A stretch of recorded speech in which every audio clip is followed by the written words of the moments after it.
If you're employed in Switzerland, there are a few things that you can be smart about when it comes to investing and taxes. More specifically, you've probably heard of the second and the third pillar that you can get tax deductions for. But don't just take this at face value. The tax advantages of pillar 2, for example, could be very tempting. But if you look at this chart, you will see that if you are more than 10 years away from retirement, you are probably better off investing outside of your pillar 2. Investing in the right thing could mean a difference of more than 700,000 Swiss francs for you. So it's definitely worth getting right. First things first, Switzerland has a 3-pillar pension system. The first pillar is like basic social security. And in this video, we're going to focus on the second and the third pillar because those two give you an option to make voluntary contributions. Why is this important? If you have a look at this chart, you will notice that on the x-axis it shows your gross annual salary, and on the y-axis it shows you the retirement pension in a percentage of your last income.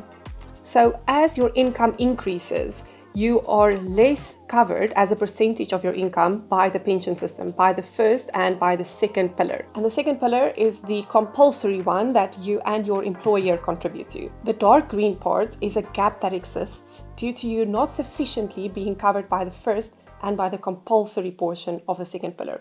So Switzerland has put a system in place which incentivizes you to make additional contributions towards your pension assets, especially if you are a higher earner. They allow you to make additional contributions to ensure that you have sufficient assets to sustain your lifestyle in retirement. Now that you understand the why, let's look at how. Because in my opinion, voluntary contributions to Pillar 3A are a no-brainer.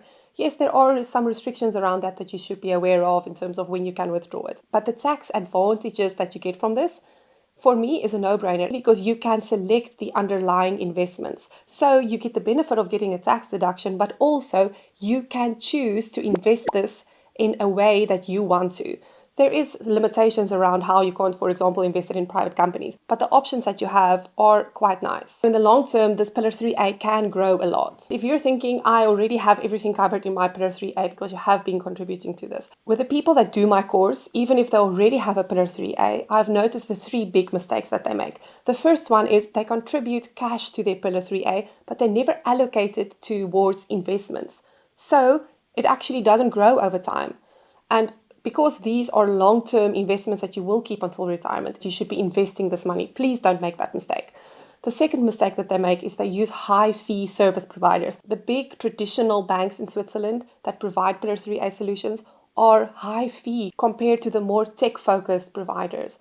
And I'll show you a bit later exactly the impact of fees on your investments. But please be smart about your fees on your Pillar 3A. The third mistake that I see people make is that because of the tax advantages that you can get from contributing to your Pillar 2, you just assume that that's the best course of action. In fact, you could potentially get much more growth if you invest outside your Pillar 2, despite the tax advantages. I'm going to start with Pillar 3A because for me this is a no-brainer. The important things to get right here are getting a low-cost provider, doing this without an advisor because an advisor is going to charge you an ongoing fee, and because it is a long-term investment, get high equity exposure on this product. Don't just complete the questionnaires and say that you don't have a big risk appetite. Please educate yourself on this because the way that you will get long-term growth is by taking on risk, especially in this investment account. The fourth thing is, please don't fall for a solution where it's insurance and investment products together. Once an insurance and an investment product is sold together, I become very skeptical of this. Keep your investments and your insurance separate. Just a quick example to show you what kind of tax benefits you can get from using your Pillar 3A. If we look at this table, for example, which shows marginal income tax rates in different cantons, if you are, for example, on 150,000 Swiss franc gross annual salary and you live in Zurich, then you would fall within the 36% gross marginal tax bracket. By making a 7,258 contribution, which is the annual limit in 2025, for example, you would be saving 36% of that on taxes. So your tax saving would be equal to 2,612 Swiss francs once off. But you also make sure that you're investing that money in the right way, in a low-cost way, and in a way that it can get maximum growth. So this chart will show you why it's important that you invest it. This has been simulated from 1999 to 2023. And if you look at the red line at the bottom, this shows you if you just contributed cash and didn't invest it versus investing it in 4 different scenarios.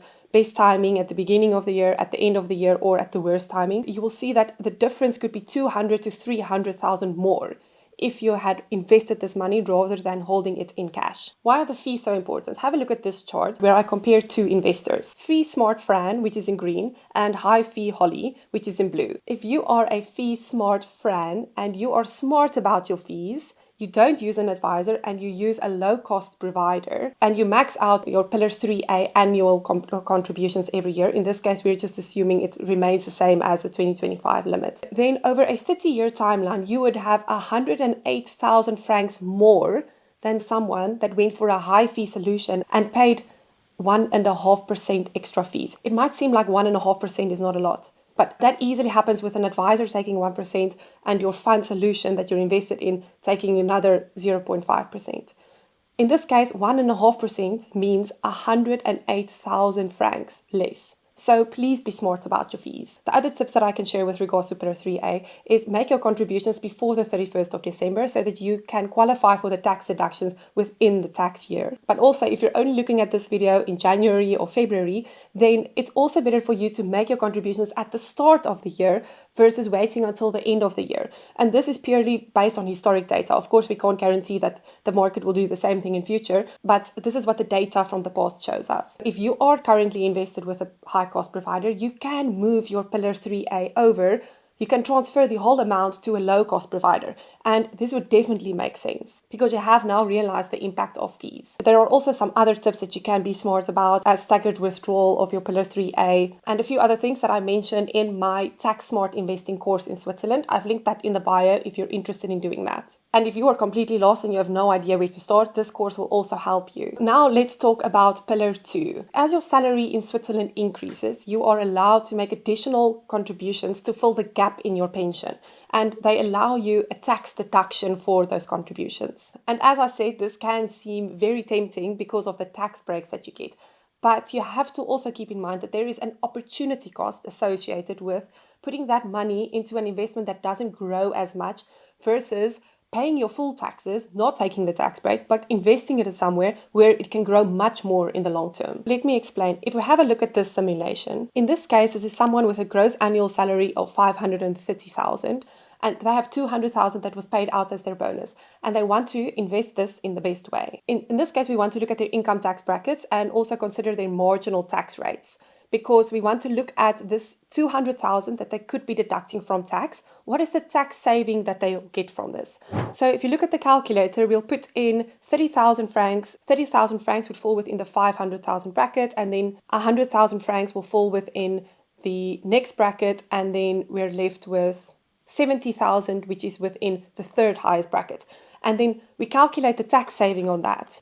And in this case, if they put this 200,000 towards their second pillar, they would save on 77,500 of taxes. So how do we compare the two scenarios? In the one case, we assume that they will be able to put 200,000 francs towards their pension. On the other side, if they don't put that 200,000 towards their pension, the relevant cash flows to consider is that they won't be able to get that tax saving. So they would, in this scenario, technically have a cash outflow, which they won't have in the first scenario. And the cash outflow that they need to offset is 77,500, which is equal to the tax break that they would get in the first scenario. This is basically to be able to model the two scenarios against each other. So in the first scenario, they'll be able to put 200,000 in their pension, and we're expecting that to grow at between 2 and 3% annually. From the pension funds in Switzerland, I've seen they hardly perform better than 3% annually, just because they are invested very conservatively. Have a look at your pension, and if you want to, you can also use this calculator, which is part of my course, and run this model for your own scenario. So in this case, I'm assuming a 2.5% pension growth annually. And then in the second scenario, it would be 200,000 less the tax amount, which would now be payable since you won't be taking advantage of the tax break. So you would only have 122,500 left to invest. But if we're investing that at a rate of 7.69%, which is equal to the 8% return in Swiss francs, the 10-year average of an all-world index ETF, less the wealth tax that you're paying. Because if you're not investing this in your pillar 2, you're also going to have to pay wealth tax on this investment. So the net return after wealth tax that we're modeling this on is 7.69%. So as you will see, in option 1, you have 200,000 growing at the 2.5%. And in option 2, you have much less because you're not getting that tax break. You have 122,500, but that's invested at a 7.69% annual growth rate. This is just our assumption. Of course, it's not guaranteed. So if we model these two outcomes on a chart, you will notice that option 1, which is contributing to the pillar 2 pension, would be worth, according to our model, 420,000 francs after 30 years.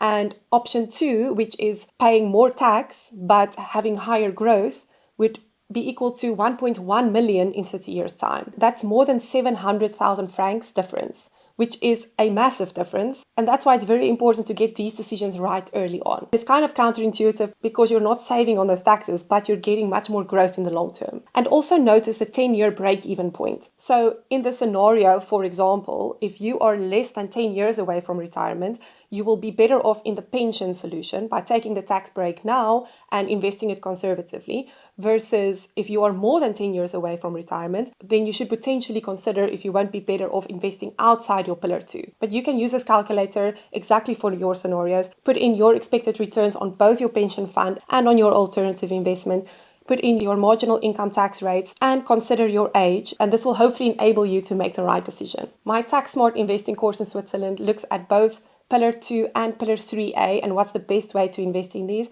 and you will get access to everything I mentioned in this video as well as the calculator. Follow the link in my bio if you want to learn how to be a tax smart investor in Switzerland.